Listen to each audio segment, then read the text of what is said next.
Filho, você já percebeu como o tempo parece acelerar e, ao mesmo tempo, pesar sobre os ombros das pessoas?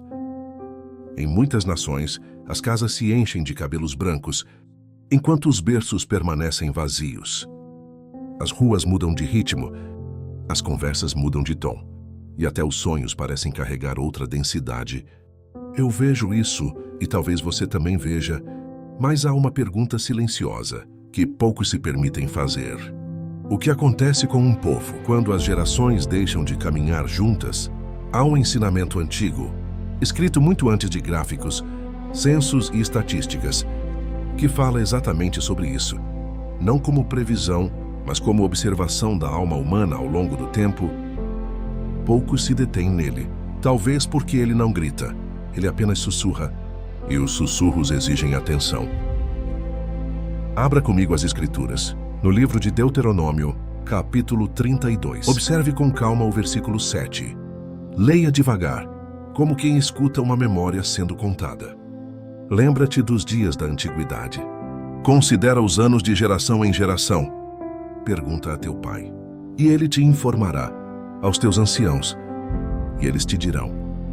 Percebe o peso dessas palavras? Não é apenas um convite à lembrança, mas a um diálogo vivo entre tempos diferentes.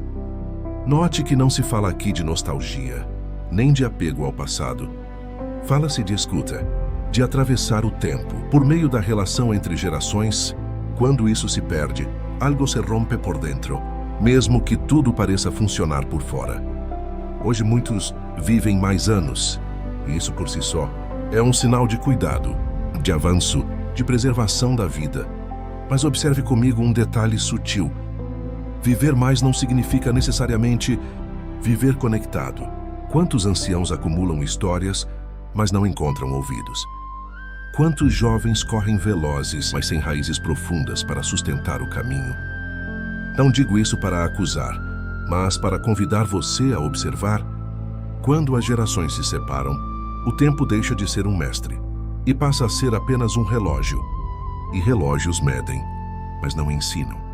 Há algo que quase ninguém comenta. Quando lê esse versículo, ele pressupõe proximidade, perguntar ao pai, ouvir os anciãos. Isso exige presença, convivência, paciência, exige desacelerar. Talvez por isso ele só é tão distante em dias tão apressados. Veja ao seu redor. O mundo fala muito sobre futuro, né? Mas escuta pouco o passado. Celebra a juventude, mas teme o envelhecer. E nesse desequilíbrio, muitos sentem uma estranha sensação de vazio, como se algo essencial estivesse sendo esquecido, mesmo sem saber exatamente o que é. Guarde essa observação no coração. Enquanto seguimos refletindo, o tempo não é inimigo. Ele se torna pesado apenas quando as gerações deixam de se reconhecer umas nas outras. E talvez a pergunta não seja quantos anos uma sociedade vive, mas como ela permite que seus anos conversem entre si. No silêncio dessas palavras antigas, existe mais atualidade do que muitos imaginam. Pense nisso com calma. O que as gerações têm deixado de dizer e de ouvir umas às outras. Observe comigo mais um detalhe que quase sempre passa despercebido. Quando falamos sobre gerações, não é apenas a distância entre idades que cresce, mas a dificuldade de reconhecer valor no tempo vivido pelo outro. Eu vejo um mundo que mede utilidade com rapidez e descarta aquilo que parece lento. E pergunto a você com suavidade: desde quando a sabedoria passou a ser confundida com atraso? Abra novamente as Escrituras, agora no livro dos Provérbios, capítulo 20. Detenha seus olhos no versículo 29. Leia com atenção como quem examina uma joia à luz. A glória dos jovens é a sua força, e a beleza dos velhos são as cãs. Repare como não há disputa aqui. Não se trata de quem vale mais. Há complementaridade. Força e beleza, vigor e memória. Presente e passado, caminhando lado a lado. Poucos percebem que esse provérbio não exalta apenas a juventude, nem apenas a velhice. Ele revela um equilíbrio delicado. Quando um desses lados é ignorado, o outro também se fragiliza. Uma sociedade que idolatra apenas a força se cansa rápido. Uma sociedade que guarda apenas a memória sem renovação, perde movimento. O problema não está na idade, mas na ruptura. Veja como isso ecoa hoje. Muitos jovens sentem que precisam reinventar tudo sozinhos, como se nada do que veio antes tivesse valor. Muitos idosos sentem que precisam se calar, como se suas palavras já não encontrassem lugar, e nesse silêncio mútuo, algo essencial se perde. A transmissão do sentido. Não estou falando apenas de conhecimento, mas de discernimento. Conhecimento se acumula em livros e telas. Discernimento se transmite na convivência, no olhar, na escuta paciente. É por isso que, desde os tempos antigos, sentar-se à mesa com os mais velhos nunca foi apenas um costume, mas um caminho de formação interior. Observe o mundo acelerado em que você vive. As decisões são rápidas, as mudanças constantes, as certezas frágeis. Em meio a tudo isso, muitos perguntam por que se sentem inseguros. Mesmo com tanto acesso à informação, talvez porque informação sem memória gera ansiedade, e memória sem diálogo se transforma em peso. Leia comigo agora no livro de Joel, capítulo 1, versículo 3. Veja como está escrito: contai-o a vossos filhos, e vossos filhos a seus filhos, e seus filhos a outra geração. Note a repetição: contar, recontar, transmitir. Não é um comando rígido, mas um fluxo natural da vida, quando ela é compartilhada. Quando esse fluxo se interrompe, as gerações passam a coexistir, mas não a se compreender, e então surgem conflitos que não são apenas sociais, mas espirituais. Não porque alguém esteja errado, mas porque muitos deixaram de ouvir. Talvez o envelhecimento das populações seja mais do que um dado demográfico, talvez seja um espelho silencioso, convidando a reconciliação entre tempos. Pense nisso com cuidado. O que muda quando a força aprende a escutar a memória, e a memória aprende a caminhar com a força. Há ainda um ponto mais profundo, que quase ninguém observa, quando o tema das gerações surge. Não é apenas a idade que separa as pessoas, mas a maneira como cada tempo aprende a lidar com limites. Eu vejo muitos tentando vencer o tempo, negar o cansaço, esconder a fragilidade. Outros, por sua vez, se resignam cedo demais, como se já não houvesse espaço para florescer. E deixa uma pergunta pairando entre nós: o que o tempo realmente espera de cada fase da vida? Volte comigo às Escrituras agora. No livro de Eclesiastes, capítulo 3. Não leia com pressa. Observe os versículos 1 e 2, como quem observa as estações mudando.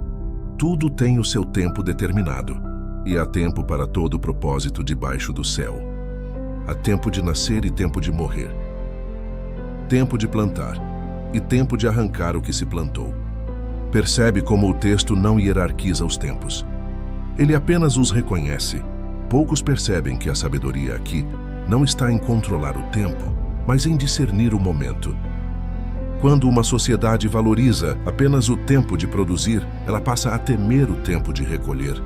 Quando valoriza apenas o vigor, ela se assusta diante da fragilidade. E nesse medo, começa a tratar o envelhecimento como um problema, não como um processo. Observe o mundo atual. Muitos vivem mais, mas se sentem culpados por descansar. Outros sentem que precisam provar valor o tempo todo, como se o simples existir já não fosse suficiente.